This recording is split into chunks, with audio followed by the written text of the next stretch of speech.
Hi, hello everyone. Good afternoon. We will now resume our discussion on Article 316, particularly other forms of swindling. If you will notice here, the paragraph starts with the term penalty. The penalty of arresto mayor in its minimum and medium period and a fine of not less than the value of the damage caused and not more than 3 times of such value.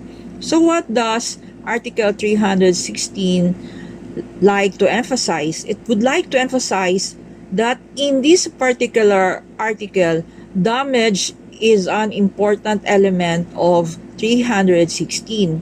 So under 316, there are actually 6 ways by which the person or the offender can violate Article 316. But in this part, we will start first with paragraph 1, which is defined as any person who, pretending to be owner of any real property, shall convey, sell, encumber, or mortgage the same.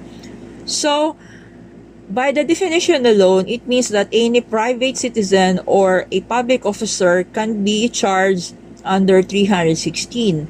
And what does this person do?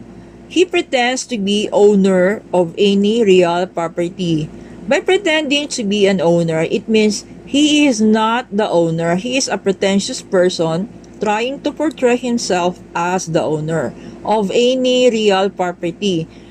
By this paragraph, it would appear that 316 paragraph 1 is only applicable where the owner portrays something that he owns concerning a real property, which means something that is not a real property will not fall under paragraph 1. And what does the pretentious person do? He conveys, sells, encumbers, or mortgages the same.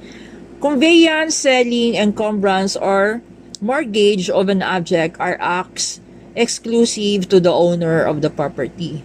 So by this, we'll now go to the 4 elements present on the violation of paragraph 1 of Article 316. So the first element is that the thing be immovable, because we are referring here to real property such as parcel of land or a building. Number 2, that the offender, who is not the owner of said property, represents that he is the owner thereof, and that the offender executes an act of ownership, which can be considered as selling, leasing, encumbering, or mortgaging the real property, and the act of selling, leasing, encumbering, or mortgaging the real property made is prejudicial to the owner of or third person. So since we are giving focus here on real property or immovable property as a review, we have to check again the definition of immovable property under Article 415 of the Civil Code, which gives examples what our real properties are or immovable property. These are, of course, the land, buildings, roads, and constructions adhered to the soil, trees, plants, and growing fruits, everything attached to an immovable, statues, reliefs, paintings, or other objects or ornamentation placed in the buildings, machinery or receptacles, instruments, or implements intended by the owner of the tenement, animal houses, pigeon houses, beehives, fertilizers used in piece of land, mines, quarries, slag dumps, docks in structures which are, though floating, are intended by their nature and object to remain fixed on a river or lake, and contracts for public works and servitudes. So, these are examples under 415 of the Civil Code on what are immovable properties.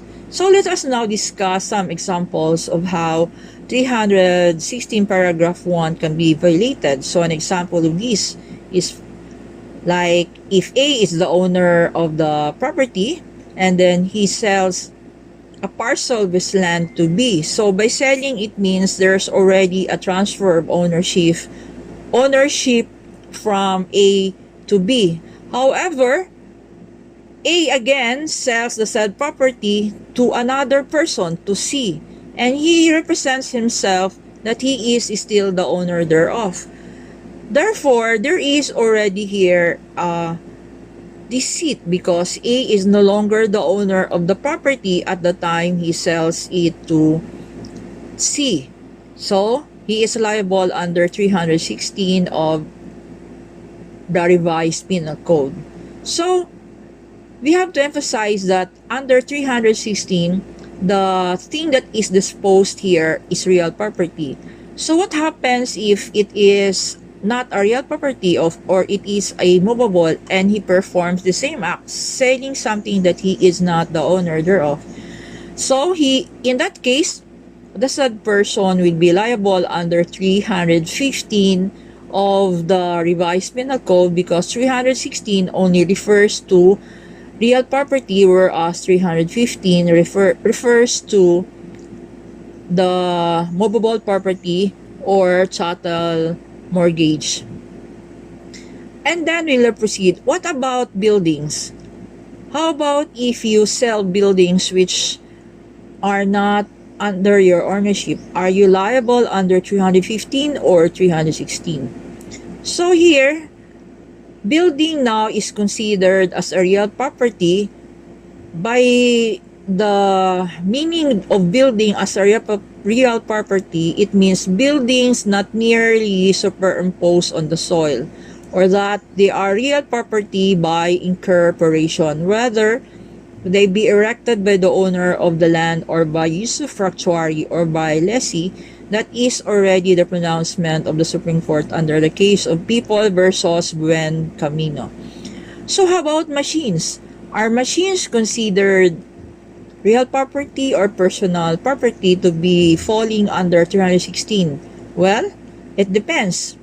If the threshing machine is incorporated in a building like in the provision of the law, it remains classified as immovable property if it stays installed for the purpose of the industry of work. So if you sell a threshing machine which is installed for the purpose of the industry or work, you are liable under 316 if you are not the owner. But once the threshing machine is removed from its installation, for example, there is a sale, so meaning the machine was already removed in the building, it ceases to be a real property and it returns to its original classification as a personal property, such as in the case of People versus Soratos, meaning the machine here, if it is already removed as part of the industry and you sell it, you are liable under 315. How about if the property does not exist? There are really people who sells property with a title but without actual existence of the property. Maraming ganyan. Makikita mo that they have a title but if you follow the title, it is somewhere between the moon and the Mars. So the property does not really exist. So if you have a title and you have no property, are you liable under 316 paragraph A? No, because under Article 316, there must be existing real property. So what happens if you sell a non-existing property or non-existent property? You are liable under 315 if there is no existing real property. So here, where the accused sold non-existent land, he is guilty of estafa by means of false pretenses under paragraph 2A of Article 215. So that is other forms of swindling, or in the case of US versus V and 41 Philippines, it says there, deceit consisting in false pretense as to ownership of the property must be employed by the offender to be liable under 316.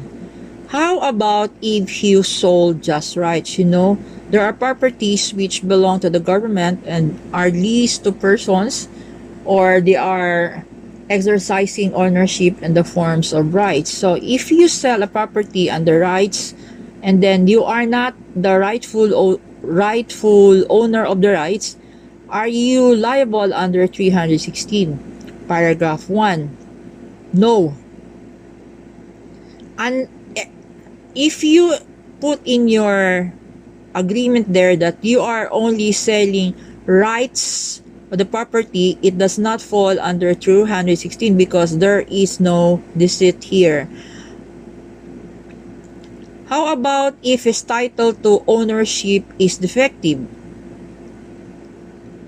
By the word defective, it means here you have not completed the requirement of becoming the real owner. For example, you have not fully paid the property and you again sell it. So here your ownership is defective because the 3 elements of the contract are not yet fulfilled. So are you liable under 316? Yes. Even if the ownership is defective, under the case of People versus Adriatico, if you sell a property and your ownership is defective, you are still liable under 316 because defective or not, you are still the owner at the present time. So, even if there is deceit practiced against the second purchaser and the damage is incurred by the first purchaser, also there is violation of paragraph number 1 of Article 316.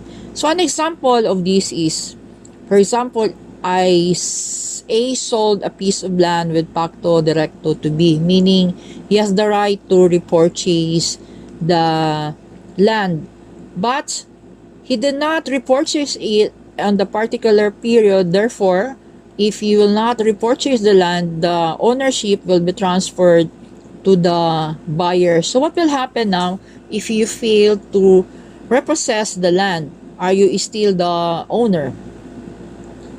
No more. If you fail to repurchase the land, the ownership is now transferred to another person. So in the case of US versus Rolon, if you fail to repurchase the land and damage is caused to another, you are now liable under paragraph 316 because at the time that you sold the property to C, you failed to exercise the pacto directo in the required period of time. Therefore, you are no longer the owner at the time you sell it to another person. How about the question of whether there is intent to cause damage sufficient? By this statement alone, it means that damage is not yet incurred. So in the case of People versus Furman, CA72OG, thus Court of Appeals erred in stating that the fourth element of the offense is that there must be damage or prejudice to a third person or intent to cause such damage or prejudice. Since the penalty of the fine prescribed by 316 is based on the value of the damage caused, therefore, mere intent to cause damage is not sufficient, meaning there must be actual damage caused by the offender. So let us now hear the case of Llewellyn Mendoza on Article 316.